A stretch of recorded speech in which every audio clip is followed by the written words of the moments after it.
Good day, everyone. This is Dr. Clark Anthony Trevella. And nakita niyo na ako siguro kanina sa Abnormal Psychology, no, na lecture. But now, I will also be handling your mock exam for psychological assessment. So, brief backgrounder, you should take psychological assessment seriously. First and foremost, it's because ito talaga yung parang pinaka maging work nyo as competition. You should be proficient in administering, scoring, and interpreting psychological tests. You should be able to be knowledgeable with different psychometric properties, no, such as reliability, validity. You should also be proficient in statistics and ethics. So all of these, we will try to have a good content validity. Ayan, pa-start na concept, no? A good coverage of what's indicated on the table of specifications ng psychological assessment. And mind you, this is 40% of your grade in your exam. And actually, in the real board exam, 130 items yung number of items ng psychological assessment. So, it will really take more time, no? But of course, here in Learn Fast, in this mock exam, we will be teaching you strategies on how to attack the questions. And of course, give proper rationalizations to each item. So, without further ado, let's start. Okay. So number one, a psychological test is essentially an objective and standardized measure of what? A, is it a sample of behavior? B, is it summation of scores? C, is it a representation of cognition? Or letter D, is it the documentation of emotion? So actually, when you look at the choices, you can already eliminate C and D. Why? Because cognition and emotion are just several aspects of human behavior, right? If you come to define psychology, cognition is just one aspect of it, and emotion is just one aspect of it. Now you're left with A and B. Is it sample of behavior or summation of scores? Well, the correct answer would be letter A. It's the sample of behavior. So, psychological tests are standardized tests which objectively measures samples of behavior. In natural sciences, right, we do litmus test to check for acidity or alkalinity of a chemical or a carbon emission test. So basically, what this means is that in natural sciences, we try to measure rainfall, we try to measure the heat index, the temperature, right? In psychology, since it is also a science, we're also measuring things here. But what we are trying to measure here is sample of behavior, be it on the aspects of personality, on the aspects of intelligence, and other aspects of your behavior. So that's how you define your psychological test. It is objective and it is standard to measure a sample of behavior. Which of the following statements about psychometrics is correct? Letter A, psychological assessment can be administered to individuals and groups of people. Letter B, psychological testing. The test taker, the tester is key to the process of administration. Letter C, in psychological testing, testing requires technician-like skills in terms of administration, scoring, and interpreting a test. And letter D, psychological assessment is done to gauge in a numerical manner a trait or ability of a person or a group of people. Okay.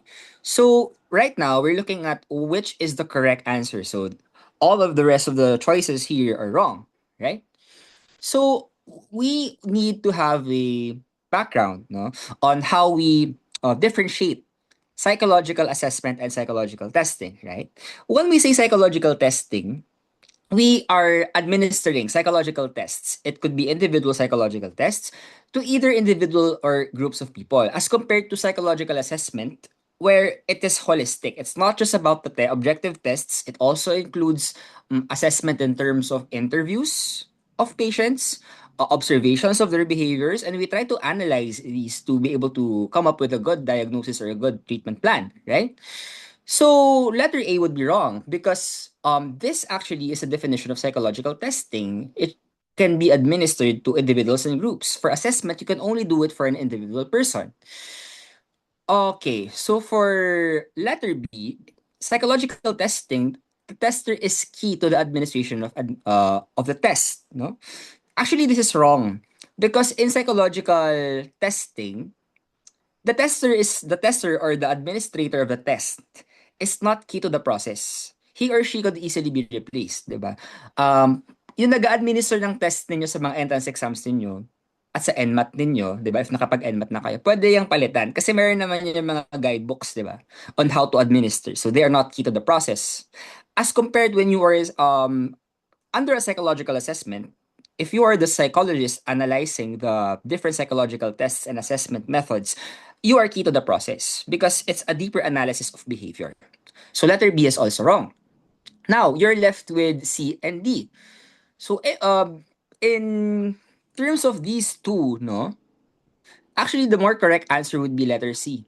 Because in psychological testing, it requires a technician-like skills. So it's more mechanical in a way that your training as a psychometrician is should know how to administer what are the aspects of the test. You should know the different subtests, and then you should know how to score them properly.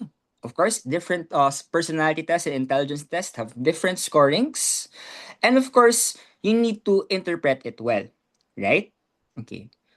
So for letter D, no, psychological assessment, it does not only involve interpretation of scores in a test, no. It aims to integrate both quantitative and qualitative aspects. So pwedeng yung observations and interviews. Okay, so letter C is the best answer for number 2. Number 3, you are a newly licensed psychometrician and your task or first task at your job is to transmute the incurred scores of students in an MBTI. So MBTI is a personality test and categorize them in terms of the 16 personalities. So what part of psychological testing are you doing? So again, 'di ba, ang tatlong pinaka-importanting skills ng isang psychometrician is to be able to administer, score, and interpret tests. So yung letter D, mas assessment yan. So you cross that out. Now you're left with A, B, and C.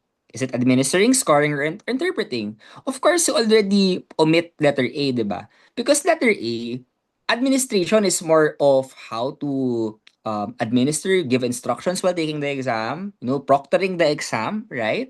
Ensuring that the test-taking conditions or settings are optimal for students. So that is not on the premise of the question. So now you're left with B and C. Is it scoring or is it interpreting? So medyo nakakalito siya, no? But the difference between scoring and interpreting is when you are scoring, you are totaling scores in the subtests, right? But when you are already transferring or transmuting the score into an interpretation, that is already interpreting. So the correct answer here is letter C, interpreting.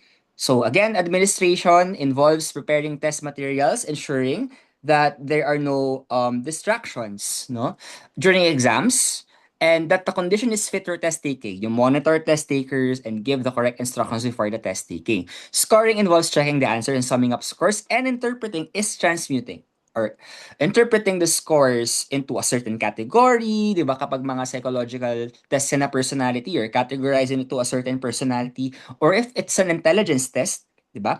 What you do is you compute for the IQ and classify the IQ. If you are gifted, if you are superior in academics, or normal, or feeble-minded. If a bathroom scale measures your weight as 50 kilograms, even when you repeat it for 4 times, but then someone recalibrated it. Kumbaga, ang ginawa niya, parang in-adjust niya, inusog niya ng 5 kilograms lower, meaning your weight should have really been 55 kilograms. Then what would be the implication of these problems in terms of psychometric properties? So it's very important that you know the difference between reliability and validity. In my exam, almost one-fourth of the questions on the exam revolved around reliability and validity because it's really important that you master these concepts when you administer and make your own test. So, letter A, the bathroom scale has reliability and validity. Logically, this is a wrong answer, right?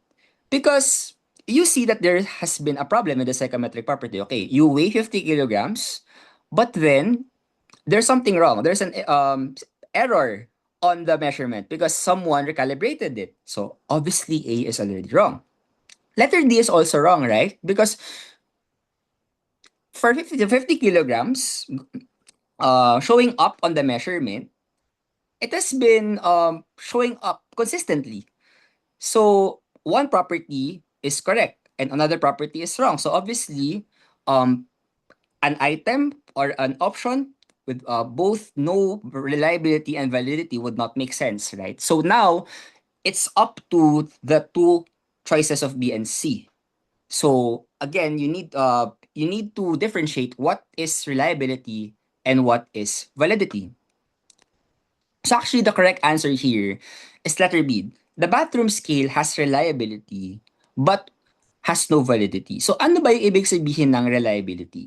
Yung reliability, ito yung ability ng test or ng measurement scale na mag-yield o magpakita ng pare-parehas na resulta kahit ulit-ulitin mo siyang i-measure. Kagaya nung nasa example natin, sa case natin, di ba? 50 kilograms ka, 50 kilograms ka pa rin. 50 kilograms ka pa rin kahit 3 beses mo i-measure yung weight mo. But, it has no validity. Why? Because validity is the ability of a test to measure what it is exactly or is supposed to measure. So in the case above, in the example above, it was able to repeatedly measure 50 kilograms. So, it has reliability, but it has no validity kasi may systematic error eh. May recalibration na nangyari. So, it was not able to measure what it was supposed to measure na 55 kilograms. So, yun yung definition ng validity. You should be able to measure what you are supposed to measure. As differentiated from reliability, wherein you yield same results even you repeat it or whether you when you measure it repeatedly. Okay? Again, reliability, paulit-ulit, validity, dapat tumbok, eksakto. So this is a visual representation. I like showing this graph when I teach the concept of reliability and validity, no? So when a scale or a test is no, reliable and valid, kahit paulit-ulit mo, no, pag nag-aano ka darts ka, 'di ba? Kung reliable 'yan, dapat paulit-ulit mong natatamaan yung gitna. Kumbaga, paulit-ulit na nasa gitna yung pag-throw mo ng dart. So reliable 'yun kasi same ng same ng same ng same. And valid siya kasi yung pinakagitna, yung pinaka-essence ng pag-throw ng gitna ng dart natutumbok mo. So paulit-ulit siya, tama yung natumbok mo, eksakto yung gitna yung natumbok mo, so that is reliable and valid. It is unreliable but valid when meron kang mga measurements na parang paiba-iba siya na measure pa minsan-minsan, pero nakakagip niya naman minsan. Siguro out of 5 times, mga isa or dalawa, may tama namang sagot. So parang ganoon din sa throwing the darts, di ba? Minsan na-hit mo, pero may mga types na hindi mo na-hit. So unreliable ka, pero valid naman kasi na-hit mo naman siya paminsan-minsan. Pwede rin yung isang scale or test can be reliable, pero hindi valid. Kagaya ng example natin kanina, diba? The bathroom scale. That is the classic example eh. Okay, may systematic error. So, tama naman na 50 kilograms yung lumalabas, pero dahil may nag-usog ng 5 kilograms, iba yung lumalabas tuloy sa dapat talagang lumalabas. So, paulit-ulit naman, reliable siya, pero hindi talaga siya yung totoo mong measurement. Diba? Kasi hindi natumbok yung bullseye eh. So, that is reliable but invalid. Letter D, ito yung ayaw nating scale, no? Dapat ayaw rin natin ng B and C kung tayo ay mga psychometricians, but ayaw natin ng D lalo. Kasi unreliable na yan, invalid pa. Meaning, baka mali yung mga tanong na kinakraft mo for your test. 'Di ba? Baka hindi talaga niya na may measure yung dapat ma-measure niya. At hindi rin niya nakukuha yung consistency in terms of measuring a certain attribute or a certain quality. 'Di ba? So that would be unreliable and invalid. I hope you get it.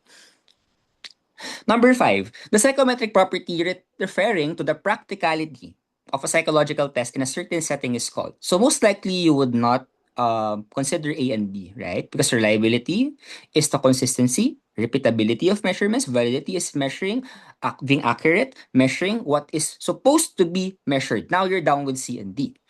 So between C and D, actually, one of them is under the concept of validity, which is generalizability. No? That is your external validity. What you get, the results that you get for a certain test, you can apply it to a different population, even to a different setting. That is generalizability. Kung meron kang research, yung findings mo, ma-replicate siya ng ibang mga publications, ng ibang mga bansa, ng ibang mga schools, ng ibang mga researchers, then that is generalizable. But the correct answer here is utility. So, a synonym of utility, tandaan nito, utility is practicality. So, utility is the psychometric property referring to the practicality or applicability of a certain test to a certain setting, demographic, institution, or population. So, andyan papasok yung cause and benefit. Itong test ba na 'to, applicable siya sa population ko? Medyo mahal siya, pero ito yung mas appropriate para ma-measure ko yung kunwari yung capabilities ng mga, high risk or mga, prospect employees sa BPO. Ito yung pinakamagandang test, eh. Pero medyo mahal siya, so kukunin ko pa rin 'to. Kaysa yung mura yung test, pero hindi naman niya nakukuha yung parang, tendency ng mga tao na hindi magpatuloy sa trabaho, 'di ba? So, yung generalizability naman, yun nga, external validity siya. Meaning, yung test mo, applicable siya to a broader set of population. Kahit tayo apply mo sa different demographic, nare-replicate pa rin niya or nakukuha pa rin niya yung dapat na results na makuha ng test. So, that is your generalizability, which is under your validity.